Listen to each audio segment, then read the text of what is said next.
Story 1. The Locked Basement Door. The House with a Secret. When Sana and her family moved into their new home, everything seemed perfect. A spacious living room, a small garden, and 3 bedrooms upstairs.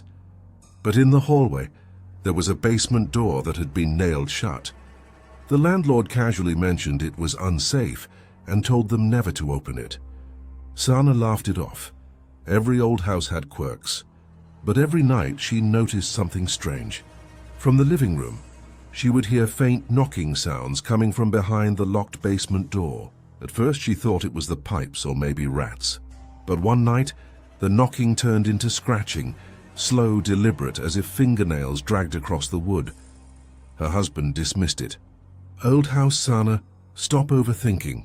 Still, she couldn't shake the feeling that something or someone was down there. The air near the door was always colder. At times, when she walked past, she swore she heard a faint whisper. Her name stretched into the silence. One night, unable to resist, she pressed her ear against the door. That's when a voice whispered back, "Clear as day, I'm still here." The hidden key disturbed, Sana tried to ignore it, but the knocking grew louder over the next week, timed perfectly around 3 a.m. every night. It always stopped right as she gathered the courage to wake her husband. One evening, while cleaning the kitchen, she found a small, rusted key wedged behind a cabinet drawer. The shape looked oddly familiar, almost like it could fit the basement door. Her heart pounded as she held it. "No, it can't be," she muttered. But deep down, she knew exactly what it was for. The next night, unable to fight her curiosity, she crept to the basement door alone. Her hands shook as she fit the key into the lock. It slid in perfectly. The nails holding the frame seemed loose, as though someone or something had already been working them free from the inside. She hesitated. Her instinct screamed at her to stop, but the scratching started again, more desperate now, as if whatever was down there knew she was close. Finally, with trembling hands, she turned the key and the lock clicked open. What waited below? The smell hit her first, damp, rotten, a mix of soil and decay. Sana gagged, covering her mouth, but the basement door creaked open on its own. A draft of icy air rushed past her, pulling her hair back. The basement was pitch black. She fumbled with her phone flashlight, the beam cutting through the darkness. Dust floated in the air like ash. The concrete steps groaned under her weight as she descended. Halfway down, she froze. There were markings on the walls, scratches, deep gouges that looked like fingernails clawing for escape. Her stomach churned. At the bottom of the stairs, her light caught something worse. A wooden chair, shackles bolted to the arms, the metal stained dark brown. And then she heard it. Breathing. Not hers. Slow, wet, ragged breaths coming from the far corner of the basement. The phone flashlight flickered, then steadied, illuminating a figure crouched against the wall. Its limbs were too long, skin-gray, face hidden in shadow. It turned its head toward her, and she heard the same voice from the door whisper, "You let me out." The haunting aftermath. Sana screamed, stumbling backward, her phone slipping from her hand.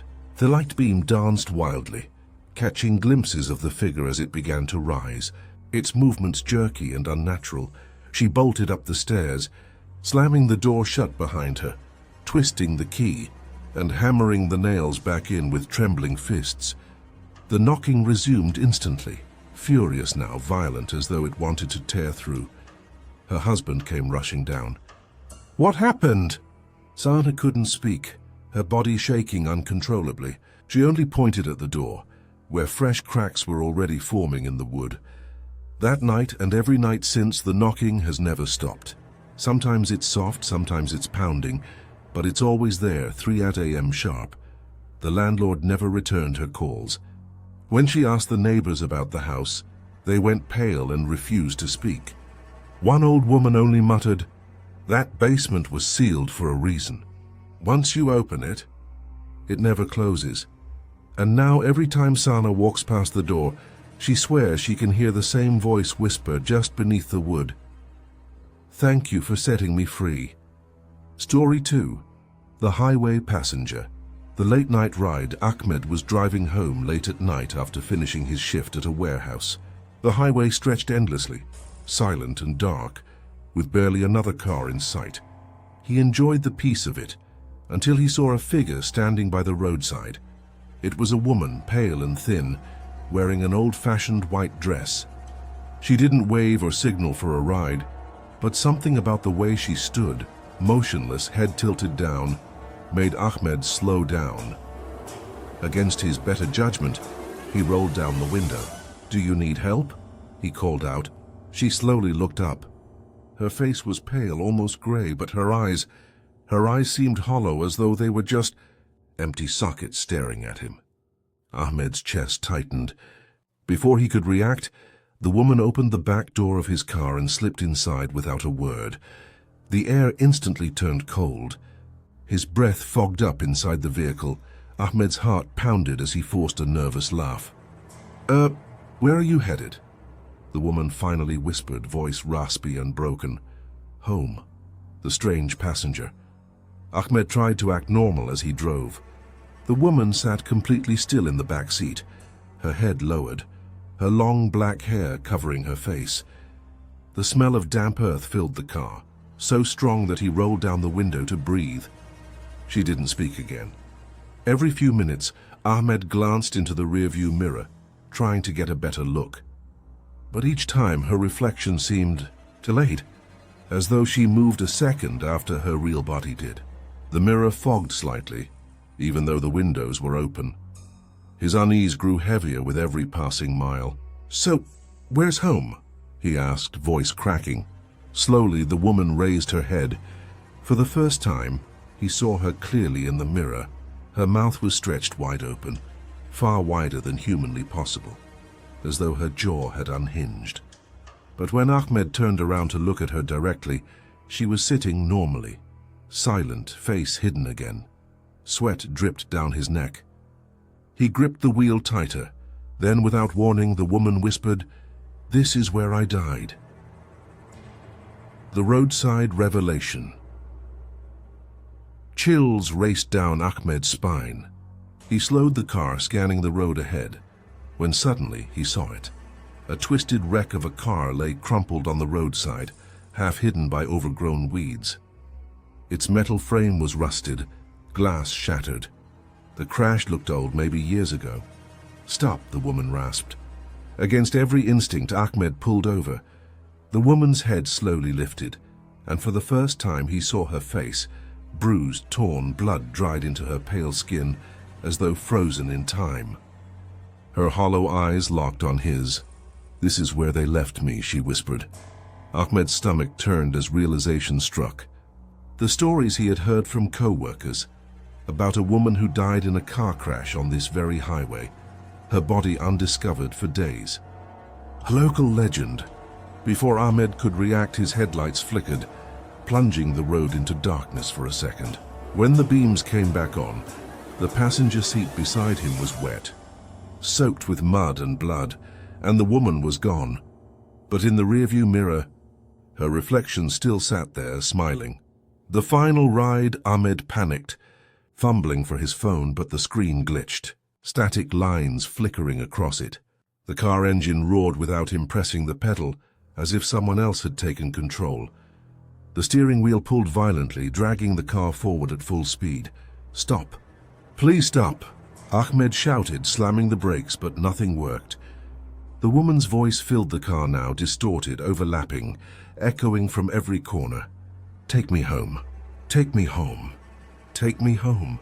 The car hurtled faster down the empty highway until it skidded, swerving dangerously close to the very wreck on the roadside. Ahmed yanked the wheel with all his strength, the tires screeching as the car spun out of control. When it finally stopped, Ahmed was trembling, gasping for air. The seat beside him was empty again. The smell of damp earth faded, but when he dared to look in the rearview mirror, she was still there. Closer this time, her face almost pressed against the glass, lips moving silently. Ahmed never drove that highway again. But sometimes late at night, when he sits alone in his parked car, the rearview mirror fogs up, and she's still waiting. Story 3. the hospital elevator, the late shift. Maria worked as a nurse in a government hospital that was more than 50 years old. Night shifts were always tough, but she had gotten used to the silence of long empty hallways. On this particular night, around 2:30 a.m., she needed to bring some files from the records room in the basement. The elevator was the quickest way down. Normally, she avoided it at night. Many staff whispered about strange incidents in that old lift. But tonight she was too exhausted to take the stairs. The elevator doors creaked open.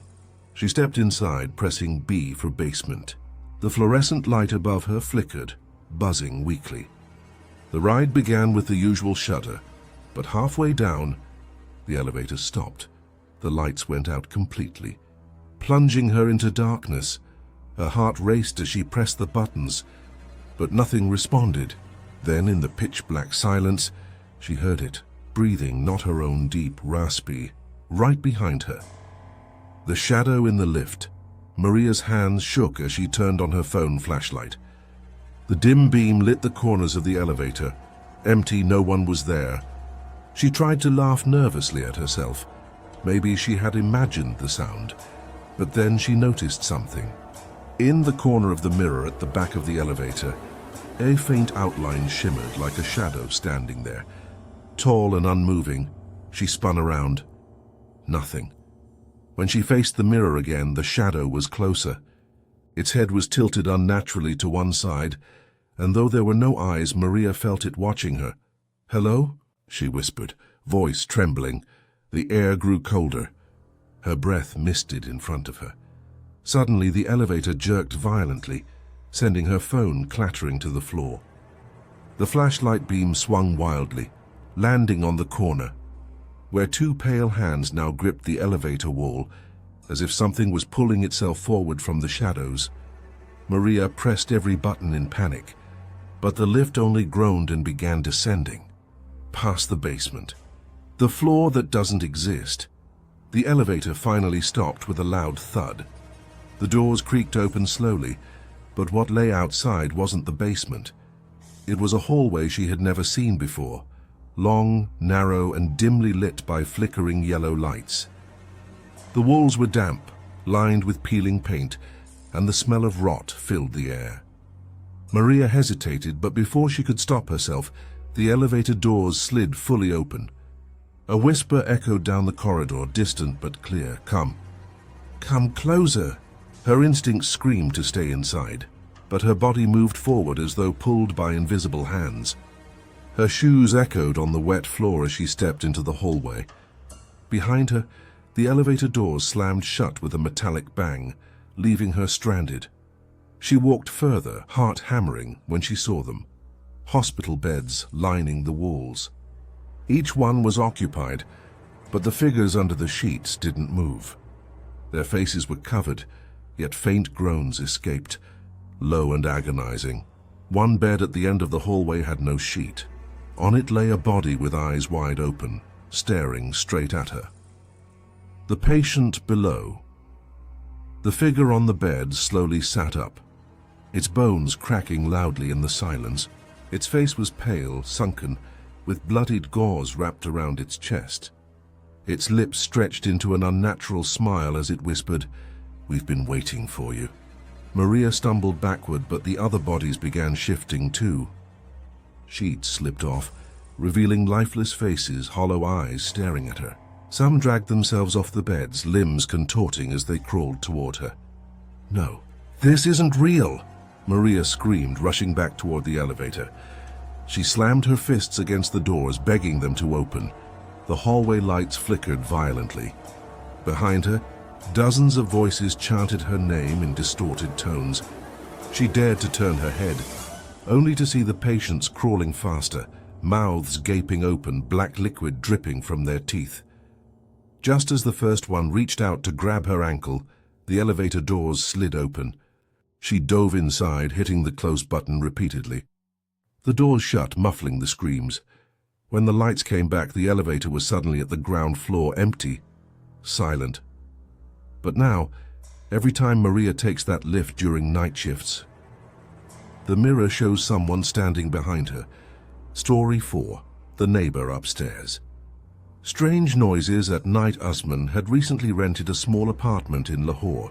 It was an old building but affordable, and he lived alone. The apartment above his was supposedly vacant. The landlord had mentioned the previous tenant moved abroad months ago.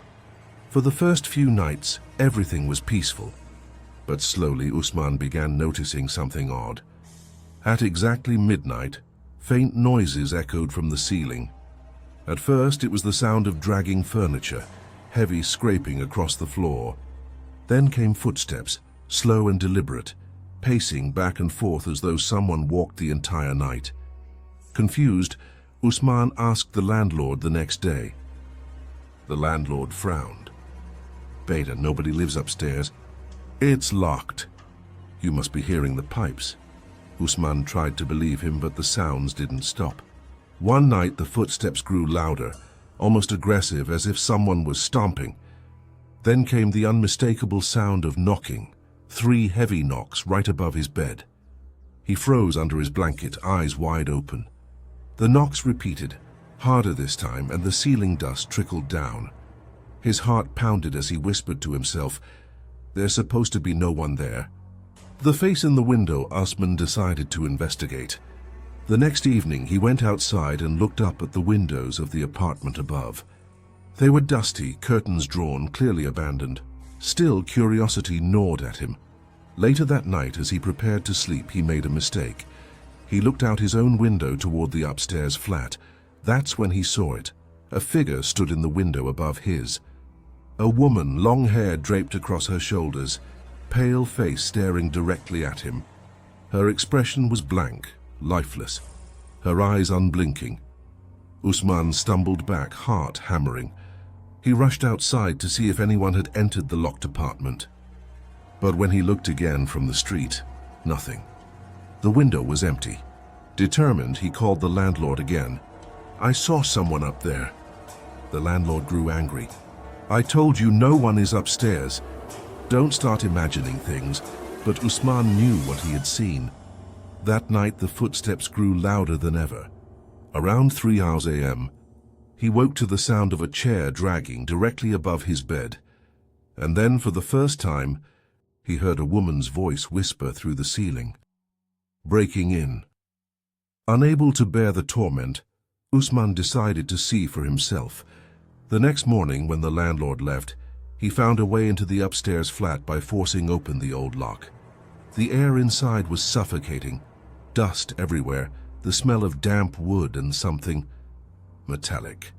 The furniture was draped in white sheets, untouched for months. But the strangest part? Fresh footprints in the dust, small and bare, leading across the floor.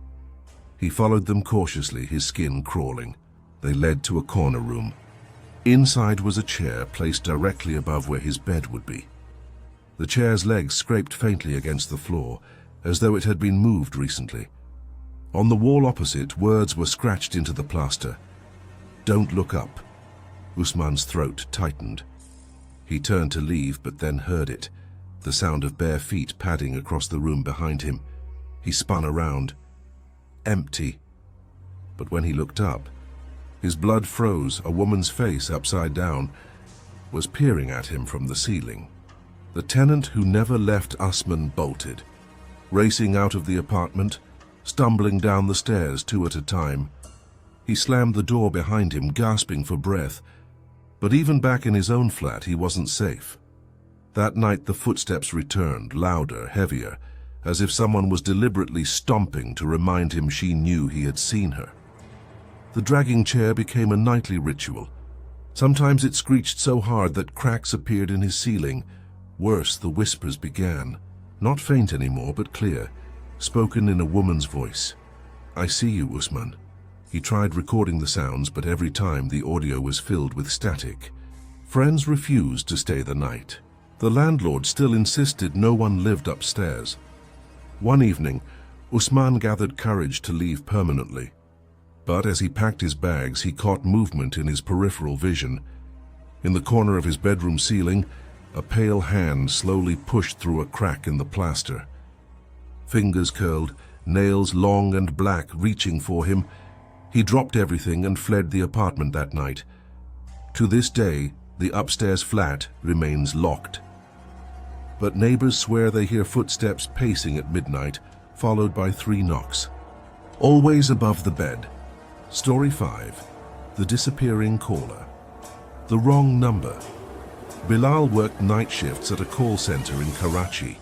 Most calls were routine complaints, but one night around 1:45 a.m., he received something unusual. "Hello?" A weak female voice whispered on the line. Bilal adjusted his headset. "Yes, this is customer support. How may I help you?" But the woman didn't mention a complaint.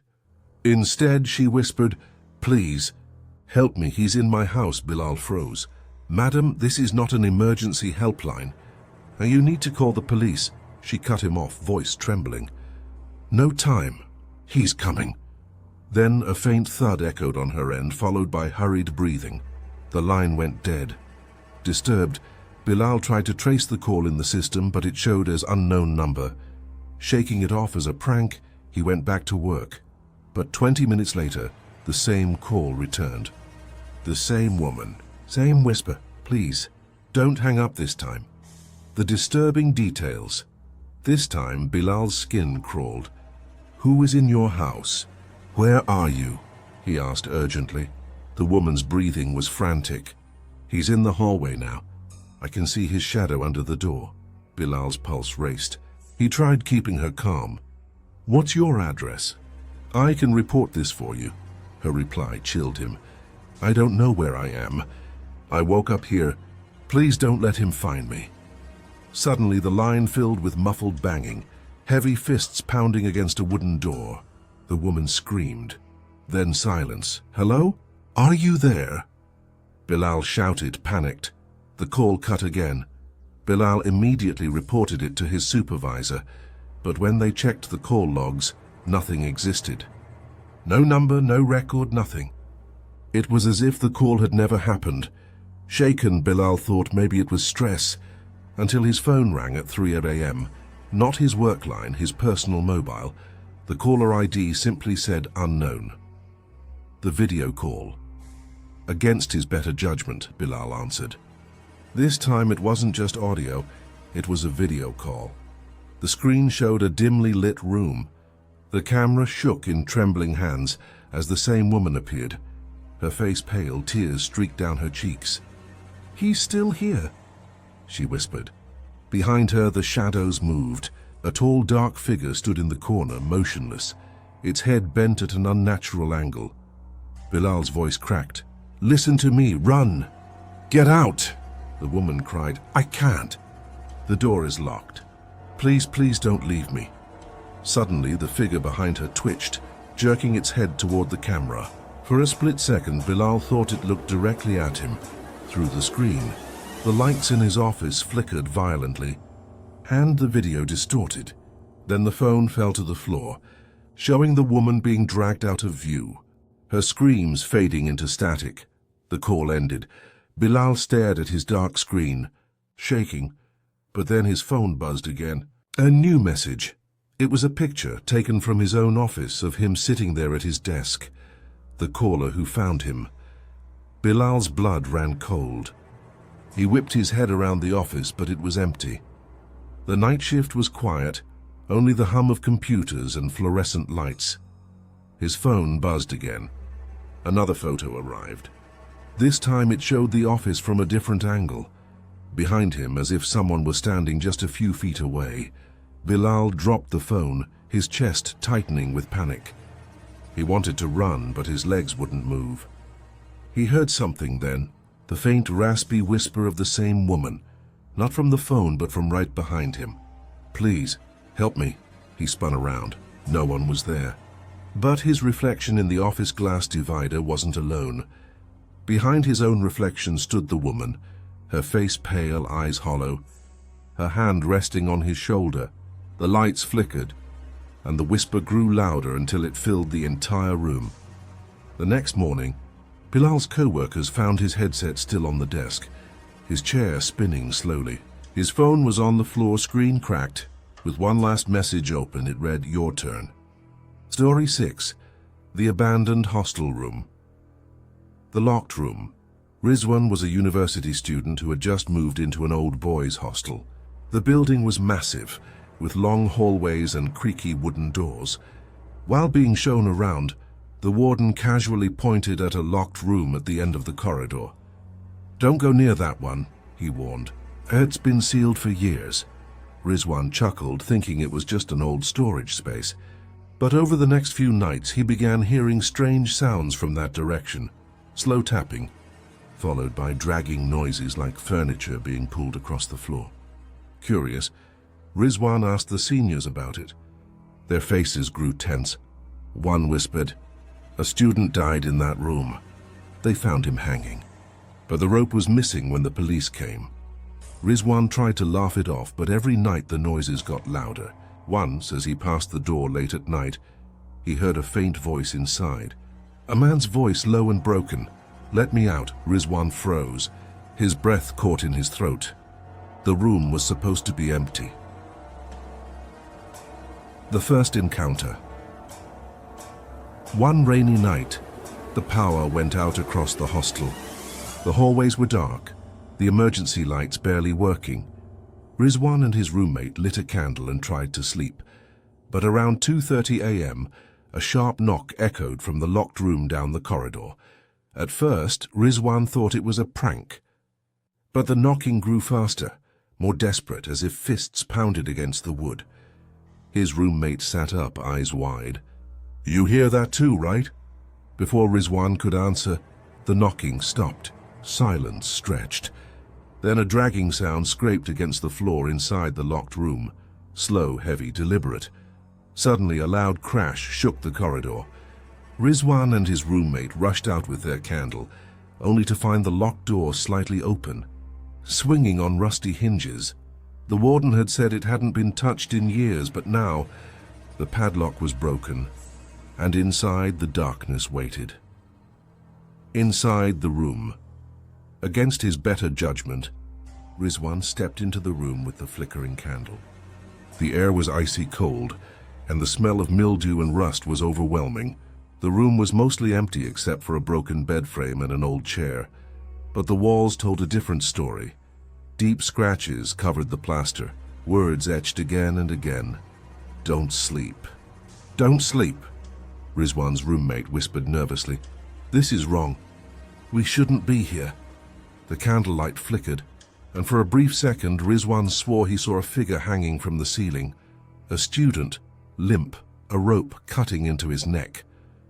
But when he blinked, the room was empty again. The candle went out, plunging them into darkness. And then came the sound. Rope tightening, wood creaking. Right above their heads, something unseen was swaying in the air. Terrified, they stumbled out of the room, slamming the door shut behind them. But as Rizwan glanced back, he froze. Through the small crack of the door, a pale face stared out at him, eyes bulging, tongue swollen, still hanging. The night that never ends. The next morning, Rizwan told the warden everything. The warden went pale. "You went inside," he whispered. He explained that years ago, a boy named Adil had died in that room. But since then, every student who entered reported seeing him hanging, and some even claimed he followed them afterward. Rizwan tried to brush it off as fear until that night. At exactly 2:30 a.m., the knocking started again. Not from the corridor, this time from Rizwan's own door. Frozen in bed, he whispered to his roommate, "Don't open it." But the door slowly creaked open on its own. The corridor was dark, empty, and then the rope sound began again. Above Rizwan's bed, something shifted. He dared to look up and nearly choked on his scream. Adil was there, hanging upside down from the ceiling, face inches from Rizwan's, his swollen eyes wide open. The next morning, Rizwan packed his bags and left the hostel forever. But even in his new apartment, sometimes at 2:30 a.m., he wakes to the sound of rope tightening above him, and he knows Adil followed. Story 7. The Woman in the Mirror. The Late Night Reflection. Ayesha was a medical student who often studied late into the night. Her hostel room had an old wooden dressing table with a tall mirror fixed to it. She rarely used it, except when getting ready in the morning. But one night, while sipping coffee and flipping through her notes, her eyes drifted to the mirror. Her reflection looked normal until it blinked. The problem was, she hadn't blinked. Heart pounding, Aisha stared harder. Maybe it was her imagination, she thought. She leaned closer to the glass, whispering nervously, "It's just me, just me." But the reflection's lips curved into a slow, unnatural smile. Aisha stumbled back, knocking over her coffee. When she looked again, the reflection was normal, perfectly still, copying her movements. Shaken, she turned the mirror toward the wall and tried to ignore it. But just as she was about to sleep, a faint knock echoed from the mirror's surface, like someone was inside asking to come out. The midnight visit. Aisha tried convincing herself it was stress. Long hours, sleepless nights, maybe she was hallucinating. But the knocking came again the following night. Louder, more impatient. Determined to prove herself wrong, she sat in front of the mirror with the lights off, only the dim moonlight streaming through the window. Minutes passed. Nothing happened. Then her reflection leaned forward. On its own, Aisha's heart nearly stopped. Her own body sat frozen, but the figure in the glass moved closer, until its face nearly touched the inside of the mirror. Its lips mouthed words she couldn't hear, except for one, faint and sharp, pressed directly into her head. "Let me in." Her phone buzzed suddenly, startling her. It was her roommate calling from downstairs. She picked up instantly, whispering, "Please come up. Right now." But when her roommate opened the door, she screamed. Aisha turned and realized the mirror still showed her sitting alone, staring, even though she was now across the room. The haunting escalates. After that night, Aisha avoided her room entirely, crashing on her friends' beds.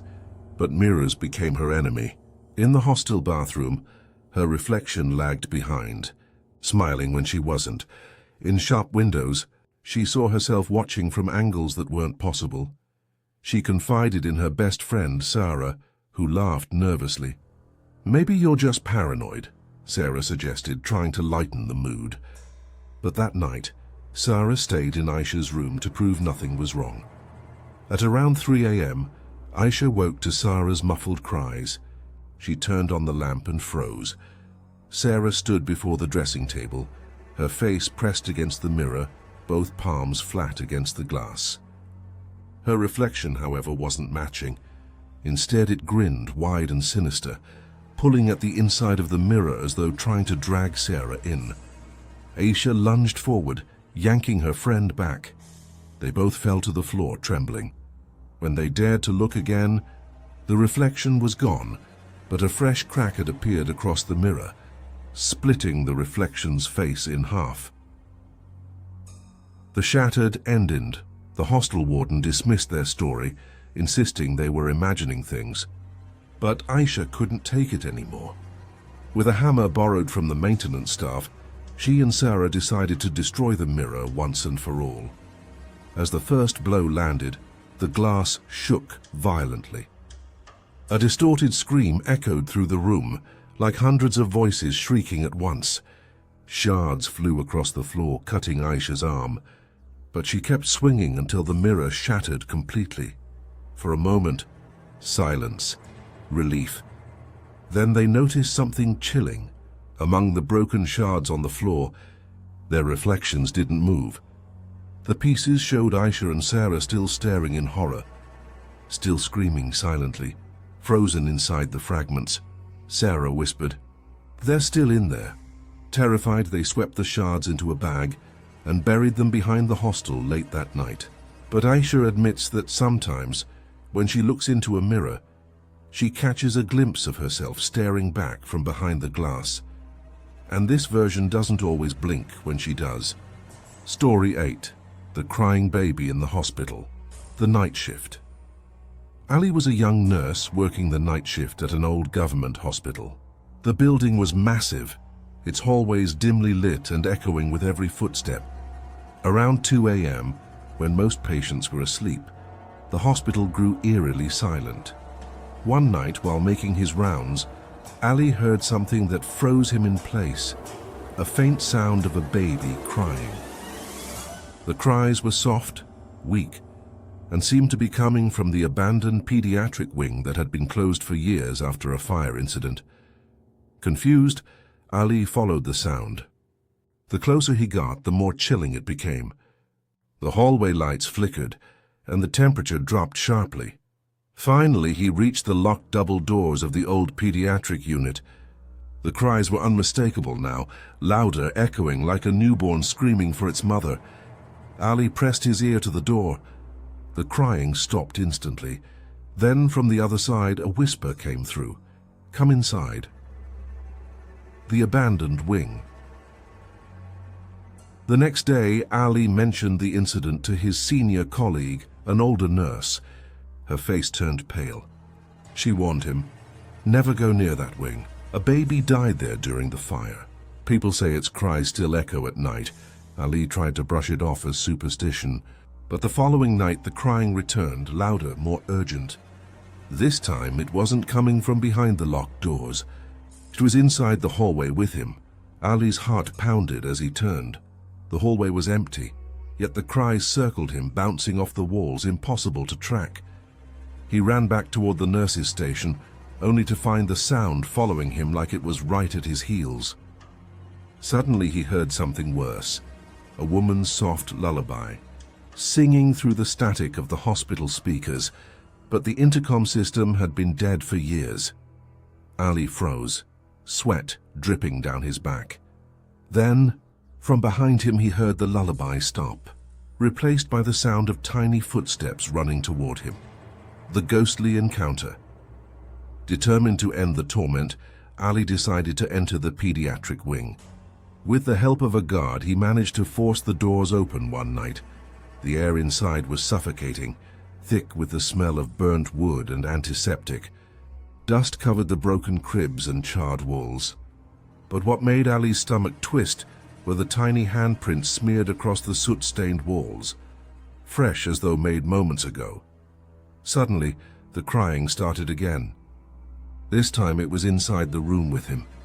He shone his flashlight and caught a glimpse of movement, a small shadow darting behind a crib. Ali whispered shakily, "Hello? Is anyone here?" Silence. Then a baby's wail erupted right next to his ear, so loud it made him drop the flashlight. In the brief beam before it rolled away, he saw something horrifying. A tiny figure crouched in the corner, skin blackened and peeling from burns, eyes glowing faintly in the dark. It looked straight at him, then crawled toward him on twisted limbs. The final warning. Ali sprinted out of the wing, slamming the doors shut behind him. But as he ran down the hallway, the cries followed, echoing from every direction. By the time he reached the nurse's station, the sounds stopped. The older nurse who had warned him earlier was waiting. One look at his terrified face and she whispered, "You saw it, didn't you?" Ali nodded shakily. She leaned closer and said, "Now it won't stop following you." From that night onward, Ali's life changed. Wherever he went, at work, at home, he sometimes heard faint cries in the background, at first soft like they were far away. But then sometimes they came from right outside his door at night. One evening, as he tried to sleep, his phone buzzed. A voicemail notification. With trembling hands, Ali played it. Through the static, a baby's cry filled the room. Then a whisper followed, "Come inside." Ali quit the hospital the next morning. But no matter where he goes, the crying baby finds him. Story 9. The Man Under the Bed. The strange feeling at night Hira had just shifted into a rented apartment in Lahore for her new job. It was a cozy place, but nights always felt unsettling. No matter how tired she was, Hira felt watched whenever she lay down on her bed. At first she blamed her anxiety. New city, new place. But soon things grew stranger. Every night at around 1:45 a.m., she would wake up abruptly, her heart racing, as if someone had been staring at her. Once, she clearly heard a low chuckle in the darkness. Thinking she was losing her mind, Hira kept the lights on while sleeping. But one night she forgot. That was when she felt it, something shifting beneath her bed. The mattress rose slightly, like someone had moved underneath. Holding her breath, she whispered shakily, "Who's there?" Silence. And then the faint sound of nails scratching against the wooden underside of her bed. The hidden intruder. The next morning, Hira laughed it off, telling herself it was probably rats. But when she mentioned it to her landlord, his expression darkened. "No one lived in that room for years," he said. "The last tenant has left suddenly." He didn't explain further. That night, Hira decided to check. She kept a flashlight by her pillow and pretended to sleep. At 1:45 a.m., she felt it again, the faint lift of the mattress, the soft scratching noise. Her hands trembled as she grabbed the flashlight and leaned over the edge of the bed. Slowly, she pointed the beam beneath. For a split second, she saw two eyes staring back at her. Wide, bloodshot, unblinking. A pale face pressed flat against the floorboards. She screamed, rolling off the bed and scrambling for the door. But when she looked back, the space under the bed was empty. Nothing there, except for a faint whisper that echoed in the silence. "Don't look again." The terrifying discovery, Hira called her cousin the next day, begging her to stay over. That night, both women sat awake, waiting. At exactly 1:45 a.m., the cousin nudged Hira. "Do you hear that?" The scratching had started again. This time louder, like fingernails dragging aggressively against wood. The cousin grabbed her phone and crawled to check under the bed. She aimed her camera using the flash. The photo made her scream. In the picture, a gaunt man with filthy skin and matted hair crouched under the bed, his twisted grin stretched unnaturally wide. But when they looked in real life, nothing. The space was empty. Shaken, they decided to leave immediately. As they packed their bags in a rush, the photo on the cousin's phone suddenly changed. The man's face was now pressed up against the camera lens, his eyes staring directly at them. And below it, in smeared letters, were the words, "You can't leave." The last night. Terrified, Hira and her cousin locked themselves in the living room, refusing to step into the bedroom again. But around 2 a.m., the scratching began again, this time from beneath the living room sofa. Both women froze. Slowly the sofa shifted, as though someone inside was pushing upward. Hira's cousin whispered, "We have to get out now." But before they could move, a hand shot out from under the sofa, pale, long-fingered, claw-like, grabbing Hira's ankle. She shrieked, kicking free, as the two ran out of the apartment barefoot into the street. The next morning they returned with the landlord and some men to check. The apartment was empty, no signs of forced entry, no one under the bed, no one under the sofa. But carved into the wooden floor right beneath where Hira's bed had been were the words, "I live here." Hira never went back. To this day she refuses to sleep on a bed, always choosing the floor no matter where she goes, because sometimes late at night she swears she hears scratching again. Story 10. The Passenger Who Disappeared. The night ride, Fahad worked as a ride-hailing driver, mostly night shifts because the pay was better. One foggy winter night, he got a booking from the outskirts of the city. The location was strange. An old, nearly abandoned bus stop at the edge of a deserted road. When Fahad arrived, he saw a young woman standing there, dressed in a pale white shawl. She looked cold and weak, clutching her arms tightly. He rolled down the window and asked, "Are you the passenger?" She nodded silently and got inside. Her presence made the air inside the car feel icy, colder than outside. Fahad tried to make conversation, but she only whispered her destination, a graveyard road. Fahad's chest tightened, but he forced a laugh. That's an unusual place to go this late. The woman just stared out the window. Her reflection in the glass seemed delayed, as if moving seconds after she did. By the time they reached the graveyard gate, Fahad turned to ask if she needed help, but the back seat was empty. The missing passenger, confused and terrified, Fahad stopped the car, rushing out to check the back seat. Nothing. The shawl she had worn wasn't there. No sign of the door opening or closing. It was as if she had vanished into thin air. His phone buzzed with a notification from the app. Passenger dropped off. Fare collected. Fahad's heart raced. He drove back to the bus stop, thinking maybe he had imagined it all. But when he arrived, an old man sat there waiting. Fahad nervously asked, "Do you know a young woman wearing a white shawl?" The man's face grew pale. He whispered, "Beta. That's Shayla. She died years ago in a car accident on this very road. People say she still takes rides. Never reaching home." Fahad felt his knees weaken. He quickly drove off, vowing never to take a ride from that area again. But his phone buzzed again.